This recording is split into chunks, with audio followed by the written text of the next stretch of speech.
But before they could move, the mirrors shattered, and a chilling wind swept through the tent. The lights flickered and died, plunging them into darkness. "Run!" Jake shouted. Grabbing Lily's hand, they bolted through the maze, their footsteps echoing behind them. The air was thick with smoke, and the sound of the fire roared in their ears. When they finally burst out of the tent, they found themselves back in the clearing, gasping for breath. The carnival was gone, replaced by the quiet, moonlit forest. The air was cool and fresh, and the only sound was the rustling of leaves.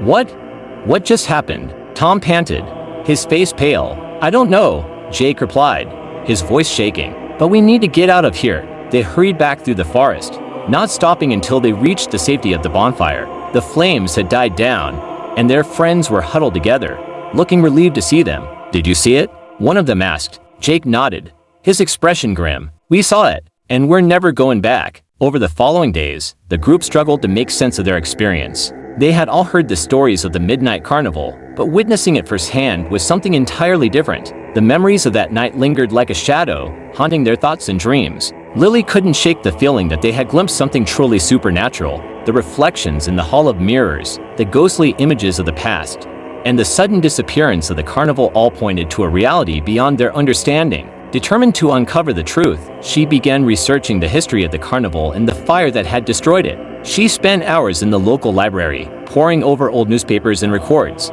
What she found was both fascinating and chilling. The carnival had indeed arrived in Elmswood over a century ago, and the fire that consumed it was one of the worst disasters in the town's history. Dozens of people had perished, and the survivors spoke of strange occurrences in the days leading up to the tragedy. There were reports of eerie lights, ghostly figures, and unsettling sounds that seemed to emanate from nowhere.